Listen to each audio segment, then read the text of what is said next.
Donc, Nicolas Van Bremersch, fondateur de Spin Tank. Tout à fait. Comme son nom l'indique, tu fais du spin. De la communication. De la communication. Des marques, des récits pour des entreprises très connectées au changement de société, au sujet collectif. Nickel. Énergie, environnement, mobilité, numérique. Parfait. Méca Brunel, salut Méca, Bonjour. administratrice, ancienne présidente de Gessina, et donc Bertrand Martineau, salut Bertrand. Salut. Conseiller de l'Institut Montaigne, on va commencer avec toi Bertrand, donc l'étude publiée à la fin de la semaine dernière par l'Institut Montaigne. Tu vas nous en donner l'essentiel, parce que je tiens absolument qu'on voit le magnifique PowerPoint, voilà, le slide de l'Institut Montaigne. Qui n'a pas fait un slide comparable lui jette la première pierre, voilà. Tout y est, inclusion, joie, bonheur. Donc j'ai pris, t'as aussi un slide plus négatif évidemment, mais c'est celui-là qui est pour moi le plus intéressant, mais je te laisse un peu détailler ce qui t'intéresse le plus dans ton étude. C'est vrai qu'on dépeint, depuis le début en fait du débat sur les retraites, on dépeint un monde du travail qui serait infernal, germinalisé au possible, et tu rétablis un petit peu l'équilibre. Oui, évidemment, les choses sont très, très nuancées. C'est vrai que quand on se réveille le matin, qu'on ouvre la radio, on a l'impression que tous les Français ont commencé à 14 ans dans la mine, qu'à 60 ans, ils ont déjà un pied dans la tombe, et qu'entre 14 ans et 60 ans, ils se lèvent le matin en se disant qu'ils vont vivre un enfer toute la journée en travaillant. Ouais. Alors, ces situations existent. Mais que voulez-vous, quand on fait des statistiques, elles sont noyées dans les statistiques. Voilà. Donc il faut traiter ces cas compliqués, mais c'est pas le français médian ne vit pas le travail de cette manière. Alors c'est pas pour autant que tout va bien, mais le premier enseignement intéressant de cette étude, c'est de sonder le degré de satisfaction des personnes, et on se rend compte que sur une échelle de 0 à 6, eh bien, il y a 77% des personnes qui mettent une note supérieure ou égale à 6 sur la satisfaction au travail. Ce qui n'est pas étonnant quand on regarde les séries longues, quand on regarde les autres sondages des années passées, depuis le début des années 2000, on se rend compte qu'il y a toujours entre 75 et 80% des personnes qui se disent satisfaits au travail. Alors satisfait, ça ne veut pas dire très satisfait, ça veut dire plutôt satisfait ou satisfait. Ouais. Voilà. En tout cas, c'est pas insatisfait. Voilà. Ouais, et donc, ça permet effectivement de relativiser. Et alors, par ailleurs, évidemment, on écrit 150 pages pour expliquer tous les mots possibles, les insatisfactions. Non, mais on va donner quelques détails. Oui, mais absolument. Globalement, il faut effectivement sortir de cette idée. Sinon, de toute façon, collectivement, on n'y arrivera jamais. Si le travail est simplement une pure souffrance, non seulement il ne faut pas travailler 5 heures par jour, mais 4. Et puis, le jour où vous travaillerez 4 heures par jour, la première chose que vous aurez envie de faire, c'est de passer à 3. Puisqu'en fait, l'homme rationnel, il veut éliminer les souffrances. Donc, si le travail n'est que souffrance, effectivement, on se prépare des lendemains difficiles. Tu dis que c'est remarquable, parce que tu baignes dans le travail depuis des décennies, Bertrand. Et tu dis que c'est remarquablement stable dans le temps. Oui. Alors, quand on est sur les sujets de la satisfaction au travail et on décompose les motifs de satisfaction, le contenu du travail, le sens au travail, le rapport avec les collègues, le rapport au management. Et ce qui est très amusant, c'est qu'on a posé, alors c'est pas tout à fait par hasard, on a posé des questions qui ont déjà été posées par des instituts de sondage comme l'IFOP au cours des 15-20 dernières années, et on trouve des taux de proportion de gens qui se disent satisfaits ou insatisfaits qui sont remarquablement constants, y compris d'ailleurs sur les insatisfactions. Les insatisfactions, il y en a 3, elles sont parfaitement identifiées depuis de nombreuses années. C'est le niveau de rémunération, c'est la reconnaissance du travail et c'est les perspectives professionnelles. La seule chose qui a changé par rapport à l'avant-Covid, c'est qu'évidemment le télétravail est venu s'inviter dans l'affaire et qu'il y a aussi maintenant des gens qui sont insatisfaits de ne pas pouvoir... On va y aller, ça. Oui, on va en parler. Les motifs de satisfaction... La fracture du télétravail est bel et bien réelle. Alors la satisfaction et l'insatisfaction sont parfaitement documentées depuis de nombreuses années. De ce point de vue-là, l'étude n'apporte pas grand-chose, si ce n'est de confirmer que malgré le Covid, malgré tout ce qu'on nous dit en permanence dans les médias, les choses sont plus nuancées. Il y a beaucoup de souffrance au travail, mais heureusement quand même. Très majoritairement, les gens sont globalement satisfaits. Et avec un paradoxe qu'on retrouve dans beaucoup d'autres domaines en France, c'est la distinction entre bonheur privé et malheur public. C'est en gros, si on vous pose la question comment va le monde du travail, vous allez répondre, mais c'est un enfer, monsieur. Et puis, si on vous demande à la personne que vous avez en face de vous, et vous, comment ça va ? Elle va vous répondre, bah, moi, ça va, pourquoi ? C'est très étonnant. Ouais. Et vous pouvez poser la même question sur la marche du monde. Comment va le monde ? Comment va la France ? Oh mon Dieu, c'est horrible, on va tous mourir, etc. Et vous, vos perspectives de vie, etc. Bah, moi, ça va, j'attends un enfant, tout va bien. Voilà. C'est assez remarquable. Hein. Je vais faire réagir mes petits camarades, mais il y a le truc qui m'a presque le plus surpris en fait dans l'étude, c'est la première satisfaction, c'est en fait les relations sociales. Ah oui. La première satisfaction, Bah oui. avant la rémunération, oui. c'est le contact des autres. Bah oui. Bah Bah oui. oui. Bah oui. Bah voilà. Nous sommes des animaux sociaux quand même. Qu'on Ah le veuille voilà, ou comme non. disait Aristote, exactement. On revient là. Et c'est pas effectivement forcément participer à des causes sociales ou sociétales, environnementales, etc. C'est les trois facteurs. C'est effectivement, alors ça dépend des personnes, des catégories socio-professionnelles, etc. Mais en gros, c'est le lien social, c'est la rémunération, gagner sa vie, Ouais. et puis le travail bien fait. Eh ben oui, on a oublié que ça existe. Faire un produit de qualité ou rendre un service de qualité pour un client. Ouais. Bah oui, ça fait partie des choses qui donnent des satisfactions au travail. Meka, après on va donner quelques détails. On Oui. parlera dans un instant télétravail, etc. et tout. Ça m'intéressera de voir comment tu as pu gérer ça. Mais moi, bravo pour cette étude que j'ai trouvée très intéressante, enfin, parce qu'au moins, ça donnait une perspective et surtout sur une étude longue. Et c'est ce que j'ai ressenti quand j'étais dirigeante d'entreprise. C'est ce que je vois, y compris dans mes activités, que ce soit associatives ou aujourd'hui dans mes responsabilités d'administrateur. Ce qui est intéressant, c'est que, ce misérabilisme n'existe pas à cette échelle-là. En fait, chacun d'entre nous peut avoir des sujets d'insatisfaction tous les jours et à toutes les heures. Et la deuxième chose, ça montre aussi ce qu'on a dit pendant le confinement, le besoin que les gens avaient de revenir au travail pour se retrouver pour la machine à café. Souvenez-vous, tout ce travail sur la machine à café, c'est vraiment un lieu de socialisation, d'échange et d'échange informel qui permet d'avancer, d'avoir des idées, d'avoir des moments de se sentir utile et pas simplement une machine derrière son écran à rester des heures. Et c'est ce que je trouve ça très intéressant. En tout cas, c'est ce que j'ai ressenti, c'est ce que tout le monde a ressenti. Mais le formaliser sur la base d'une étude sérieuse, bravo, ça fait plaisir. et je crois d'ailleurs, je dis un mot, mais Nicolas, tu l'as peut-être éprouvé, c'est le plus dur quand on se met à son compte. En fait, c'est ce moment où tu peux plus raconter le quotidien à des collègues de travail. Je pense que c'est l'une des épreuves les plus complexes à gérer. Il y a plein de palliatifs, l'essor du coworking et des endroits où on peut se retrouver ensemble pour avoir à nouveau, dans une société d'individus, d'auto-entrepreneurs, de créateurs de start-up et autres, malgré tout des sociabilités tierces, qui ne sont pas les mêmes, mais qui essayent de resimuler un petit peu ça, sont hyper clés. Moi, un des trucs que j'ai beaucoup aimé dans l'étude, enfin qui me pose question, c'est plutôt sur l'élite. Alors vas-y. Et son rapport au travail, justement à la sociabilité, au télétravail, avec une demande de télétravail très forte, une individuation.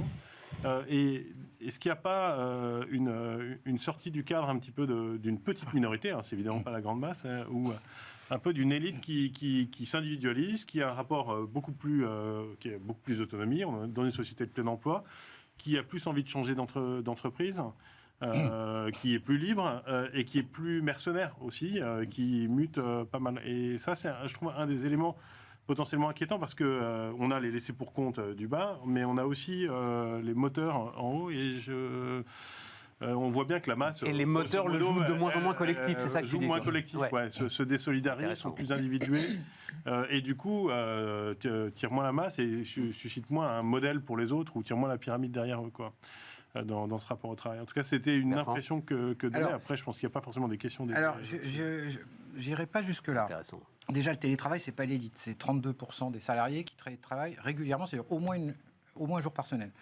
C'est 10 fois plus qu'avant le Covid. C'est gigantesque. Bon, et puis, on estime, alors, selon les dires des salariés, il y a 48% des emplois qui seraient télétravaillables. Et d'ailleurs, il n'y a qu'une petite minorité de salariés, c'est 9%, qui sont sur des postes dont ils déclarent, c'est du déclaratif, qui seraient télétravaillables, mais que leur employeur leur refuse, avec une source de frustration importante. C'est 9%, c'est pas énorme. C'est-à-dire qu'en gros, les employeurs jouent à peu près le jeu. Et ils ont compris l'engouement des salariés. Donc, c'est pas, premièrement, c'est pas, on peut pas dire que c'est réservé à une élite. Deuxièmement, c'est un des autres enseignements de l'étude, c'est que les catégories socio-professionnelles, contrairement justement à une idée reçue, ne sont pas forcément des catégories pertinentes pour distinguer les différents ressentis au travail. Et par exemple, pour la satisfaction, eh bien, il n'y a pas d'un côté les CSP+, qui seraient satisfaits et les autres qui ne seraient pas satisfaits. En fait, ça se tient de manière très, très forte. Et en fait, un ouvrier qui est dans un environnement managérial et qui se considère comme correctement payé pour le temps de travail qu'il fournit, peut avoir un niveau de satisfaction supérieur à un cadre jeune qui a fait Bac plus 10 et qui a perdu le sens du travail et qui est dans un environnement absurde où il fait que du reporting toute la journée. Voilà. Donc les différences ne sont pas les CSP et on ne peut pas dire qu'il y a d'un côté que le marché du travail se fracture selon cette catégorie-là. Mais est-ce que tu ne crois pas quand même, parce que ce que disait Nicolas, tu le ressens assez fort, c'est-à-dire qu'il y a, même si, et c'est pas forcément lié au télétravail, d'ailleurs ça peut être du time sharing, un gars, j'en sais rien, un directeur financier qui s'est mis à son compte et qui fait 4 ou 5 boîtes, il y a un côté effectivement qui se développe ou pas, j'attends ton éclairage sur mercenariat. Je suis à mon compte dans une entreprise classique. Là où je vous rejoins, c'est que, et là l'étude va sans doute pas assez loin, parce qu'on peut pas, c'est pas une étude sur le management, mais je pense que le télétravail a induit des postures managériales qui sont probablement toxiques, avec des souffrances supplémentaires pour ceux qui ne télétravaillent pas. Ça, c'est tout à fait possible, avec ce sentiment de clivage entre manager et non-manager. Ça, c'est tout à fait possible, mais on n'est pas rentré dans ce détail.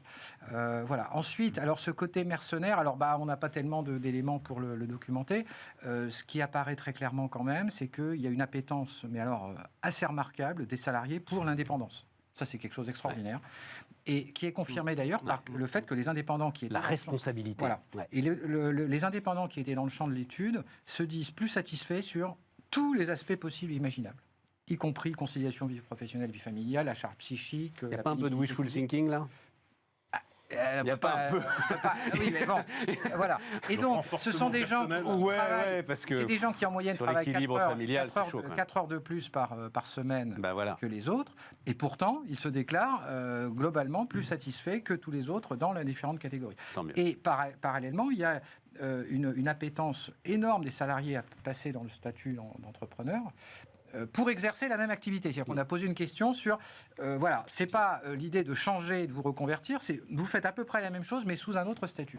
Et il y en a, alors je sais plus de 35 ou 40% qui disent que oui, ils seraient tentés, etc. Bon, la vérité, c'est qu'il n'y en a que 10 qui répondent oui, tout à fait quand même. Bon.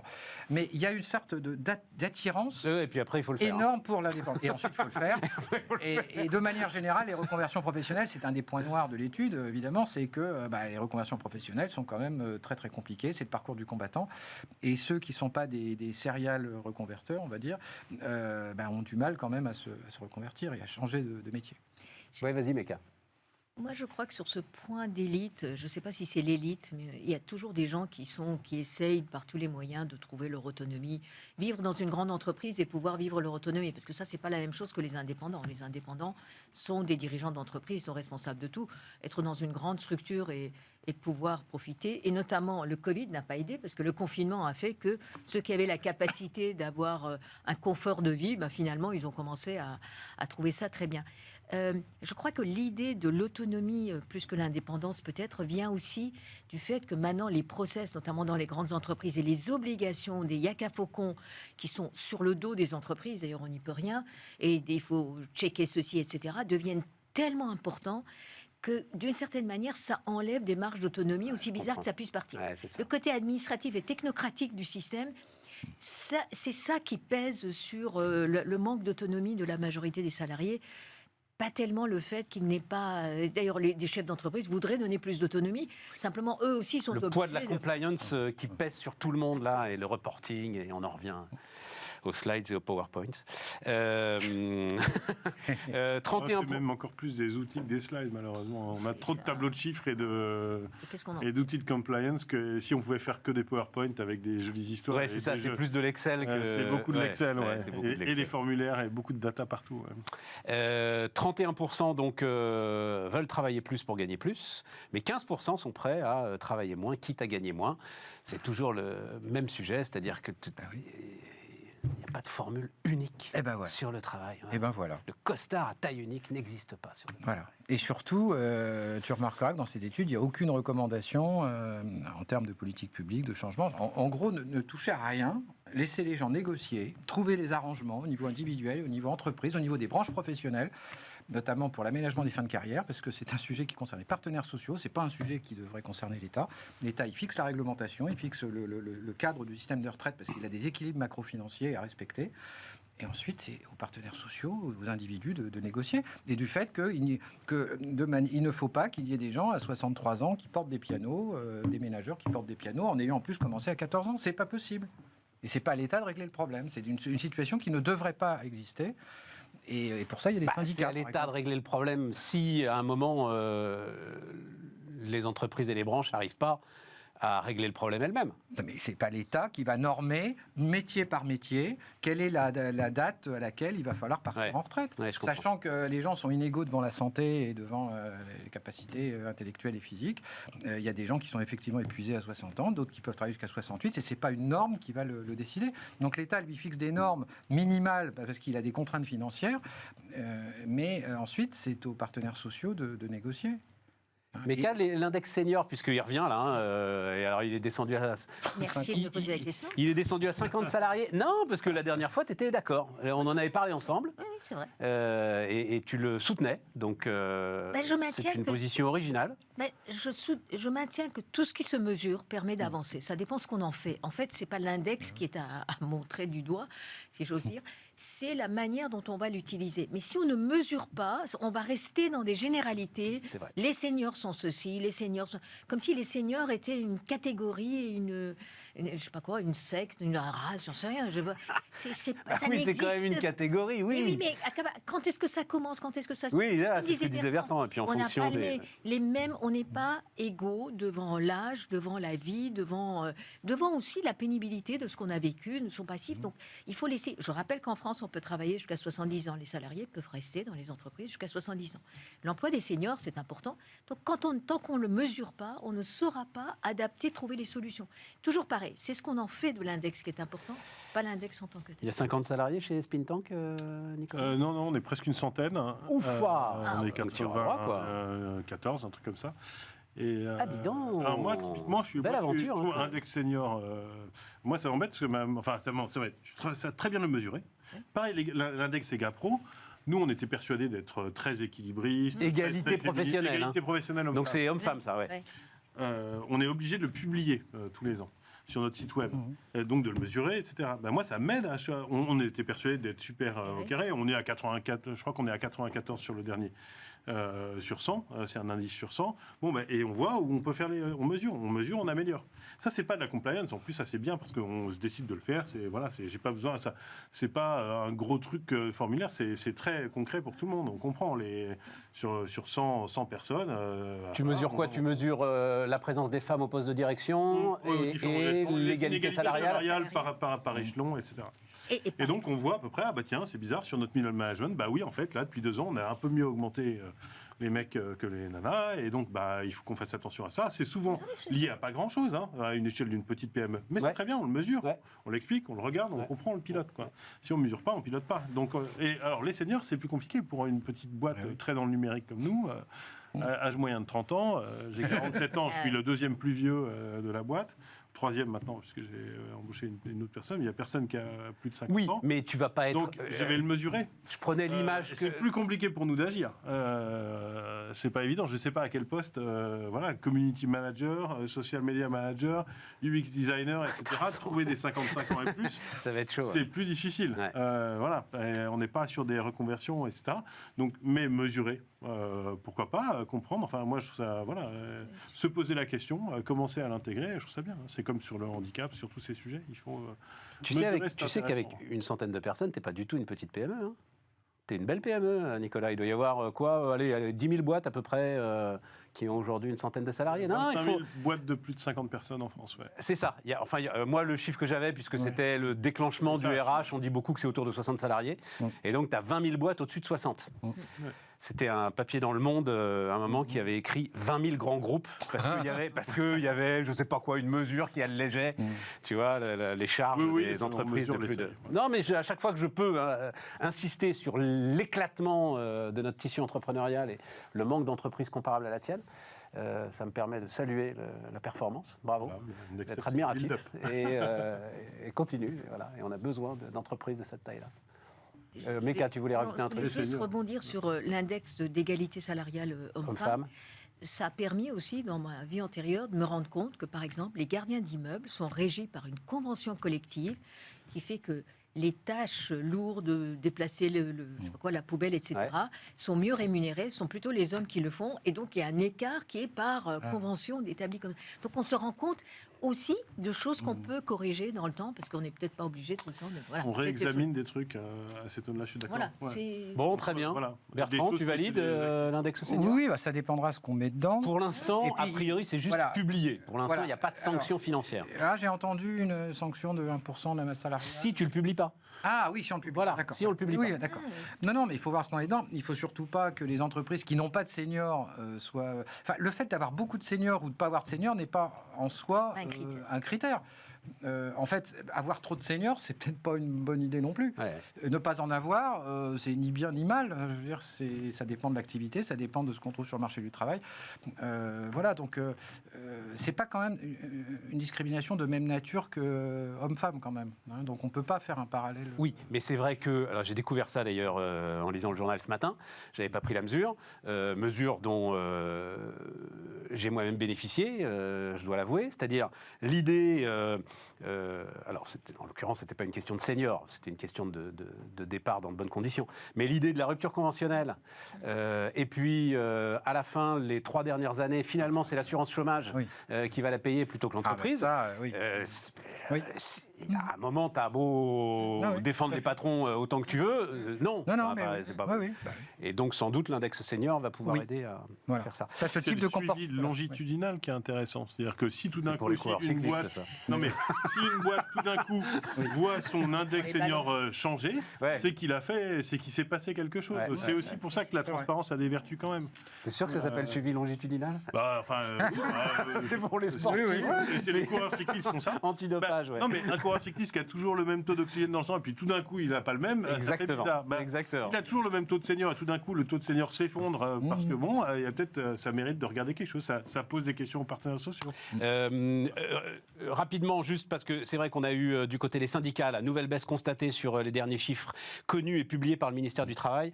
On est donc tombé à un taux de syndicalisation de 7,8% dans le privé, 3,4% dans le BTP, Meka. J'ai vu aussi ça, mais ça ne m'étonne pas. Parce que c'est des toutes petites structures. D'abord, c'est très éclaté. Hein. Je veux dire, le plombier, c'est dans le BTP, le plombier du quartier est dans le BTP, le petit électricien, etc. Donc, c'est plein d'artisans, petites entreprises. Mais il y a aussi le fait qu'il faut que les syndicats soient des partenaires dans les entreprises et défendent les intérêts des salariés. Ils peuvent pas simplement... Alors, ils le sont au quotidien, mais de temps en temps, ils sont toujours... L'image qu'ils donnent, c'est l'image, je défends... C'est l'image qu'ils donnent. C'est ça, il y a un contraste entre l'image publique et la réalité des entreprises. On négocie, on avance, évidemment, on travaille. Les CSE fonctionnent très très bien là-dessus. D'ailleurs, les chefs d'entreprise ne viennent pas le matin en disant comment je vais embêter mes collègues. Au contraire, on trouve des solutions. Mais en revanche, l'image qu'ils donnent n'est pas une image qui incite les salariés à aller se syndiquer. C'est malheureux. Là, peut-être qu'ils sont en train de changer un petit peu cette image. J'en sais rien. Non, tu le sens pas Je partage totalement. On rencontre assez peu de Philippe Martinez dans les CSE. Voilà. Ouais. C'est vrai.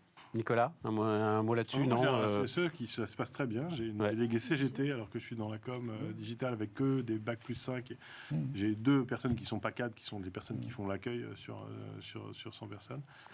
En fait, globalement, c'est plutôt utile d'avoir une représentation syndicale et un CSE qui fonctionne bien dans une boîte de 100 personnes. Même le mandat syndical apporte une forme de rationalité pas inintéressante de formation des membres du CSE, des représentants, etc. Absolument. Partage d'informations sous le sceau de la confidentialité, ce qui est très utile et très important, je pense, quand on dirige une boîte. Ça a beaucoup de vertus, mais évidemment, on en revient, 20 000 boîtes de plus de 60 personnes auxquelles là, ça peut se structurer, etc. Pour tout le reste du tissu, évidemment, c'est très très compliqué. Même dans le public, ça baisse. Même dans le public. Non, ça baisse. 7,8, c'était au-dessus de 9.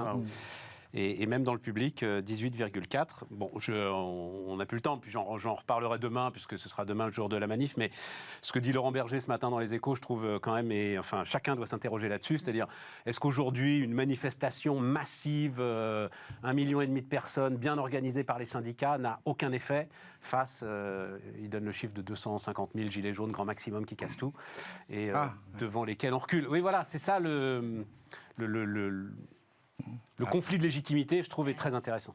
Ouais, bah oui. Ça, c'est un vieux débat. Ouais, mais là, il va être présent quand même, je pense. En même temps, il y a eu une élection législative il y a 9 mois. Bon, voilà. Donc, dans aucun autre pays du monde, probablement, on remettra en cause les choix d'une majorité qui a été élue de manière totalement transparente sur un programme et qui date d'il y a 9 mois. Ouais, ça fait que 9 mois. Oui, t'as on raison. doit être le seul pays. Mais j'entends bien. Enfin, c'est pas grave. On est aussi le seul pays où les gens descendent massivement dans la rue. On est un pays exceptionnel quand même.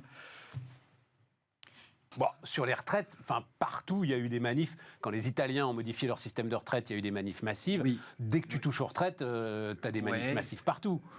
Quand la réforme est annoncée, qu'elle est validée par une élection législative, je ne parle pas de l'élection présidentielle, hein, là on est dans un programme législatif, donc on ne peut pas dire les députés n'ont pas été élus par défaut. Tu as raison, Bon, ils ont été élus sur un programme transparent, ils ont annoncé ce qu'ils allaient faire. c'est vrai. Bon, et 9 mois après, des gens qui probablement, un certain nombre d'entre eux ont voté pour enfin, il y a un moment, voilà, ça pose quand même aussi un problème de... Oui, non, Après mais tu as tout, raison. T'as raison. on il y a connaissait les députés pour lesquels il fallait voter pour revenir à la retraite à 60 ans. Et par ce exemple. n'était qu'il y a 9 mois. Oui, tout à Et fait. voilà. Ouais. Donc, à la limite, bon, j'ai bien connu l'affaire Sarkozy 2010. Sarkozy, c'était pas dans son programme électoral. Il s'était engagé à ne pas toucher l'âge de la réforme de la retraite en 2007. Et en 2010, la situation financière, enfin la situation des finances publiques s'est tellement dégradée suite à la crise et puis suite au dérapage des finances publiques, il a décidé de faire la réforme de 2010 dans les mêmes conditions, sans anesthésie, et il n'avait pas avec lui la légitimité de l'élection. Ouais. Donc. 2010, c'est celle qui passe à 62 ans. Je suis perdu. Ouais, Oui. c'est ça. Ah oui, mais c'est la sœur. C'est celle de Wörth. C'est la sœur jumelle. Oui, c'est la sœur réforme jumelle. Wörth. Voilà, Oui, c'est ça. bien C'est la sûr. réforme de Wörth. Voilà. Oui, Meka, un mot et puis on marque une pause. Non, mais moi, j'ai 2 remarques à faire. C'est vrai que c'était indiqué dans le programme législatif et ça a été voté. Et donc, le fait que les gens demandent le retrait pur et simple de la réforme, ça ne permet pas la négociation. En vérité, ça oppose les gens. Donc, alors que dans d'autres pays, on négocie. La deuxième chose, cependant, les élections législatives présidentielles, les élections d'une manière générale depuis quelques années, le taux d'abstention, le vrai parti, c'est le parti de l'abstention. Et c'est ça qui pose problème, d'ailleurs, un problème civique de représentativité de l'ensemble de nos élus, quels qu'ils soient. Donc c'est un vrai sujet. Moi, je suis quelqu'un qui vote régulièrement. Je suis d'origine étrangère. Quand j'ai eu ma carte d'électeur, je vote systématiquement. Je trouve que c'est quand même très important d'aller voter. Au moins, il y a la légitimité d'avoir eu l'expression de son mandat. Et ça peut être la leçon, un petit peu comme Barack Obama l'avait dit au moment de l'élection de Trump. Eh oui. Ne pas aller voter donne parfois des résultats que vous regrettez. Oui. Ouais, ok. On marque une pause et on parle d'énergie dans un instant.